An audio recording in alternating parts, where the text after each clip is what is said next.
Capitu traiu Bentinho? Essa é a pergunta que há mais de 120 anos inquieta leitores, críticos e estudiosos. Mas será que essa dúvida importa mesmo? Ou será que ela revela muito mais sobre quem lê e quem conta a história do que sobre a Capitu? Hoje nós vamos falar sobre o livro Dom Casmurro, que foi publicado em 1899, no finalzinho do século XIX, pelo nosso genial Machado de Assis, e que é considerado uma das obras mais importantes da literatura brasileira e também é um dos melhores exemplos que a gente tem de narrador não confiável. Então, aqui nós temos um texto escrito na forma de memória, um romance, que vai acompanhar a história do Bento Santiago, que é o Bentinho, desde a infância dele, a sua amizade e o seu amor por Capitu, até a velhice solitária em que ele tenta reconstruir a sua vida e entender o que deu errado.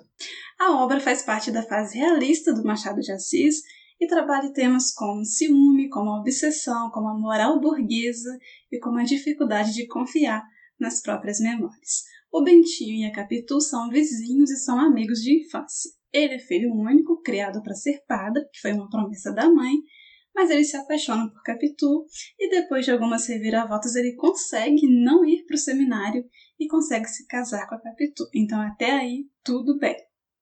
Até que nasce o filho do casal, o Ezequiel. E o Bentinho começa a desconfiar de uma suposta traição da Capitu com seu melhor amigo, o Escobar. O Escobar morre afogado na história e a morte dele rende ali uma cena cheia de simbolismos. A partir daí, o Bentinho vai se perder em paranoias, em dúvidas, ressentimentos. Ele é atormentado com ideias de que o filho dele se parece mais com o amigo do que com ele e tudo vai levar ao rompimento dele com a Capitu. Ela e o filho, que foi rejeitado pelo pai, vão para o exterior e o Bentinho passa a viver isolado, narrando então as suas memórias para tentar encontrar um sentido na própria história. E aqui está o ponto mais fascinante. Tudo o que nós sabemos é contado pelo próprio Bentinho. Ele é visivelmente ciumento, inseguro e obsessivo. E a dúvida sobre a fidelidade da Capitu nunca foi confirmada.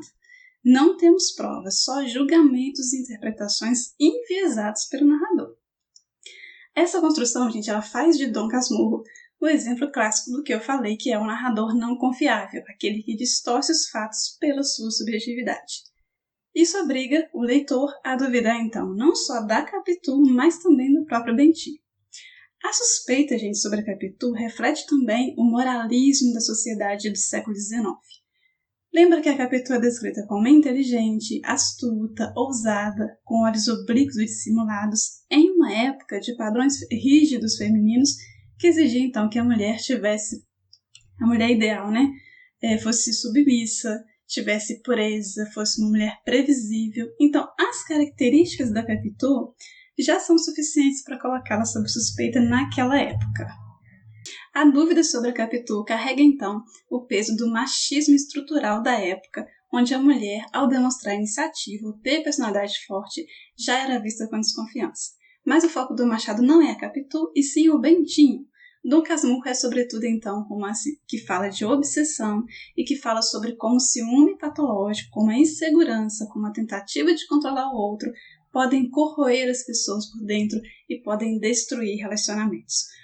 O Bentinho destrói o casamento, a amizade e a própria saúde mental, perseguindo então uma certeza inalcançável.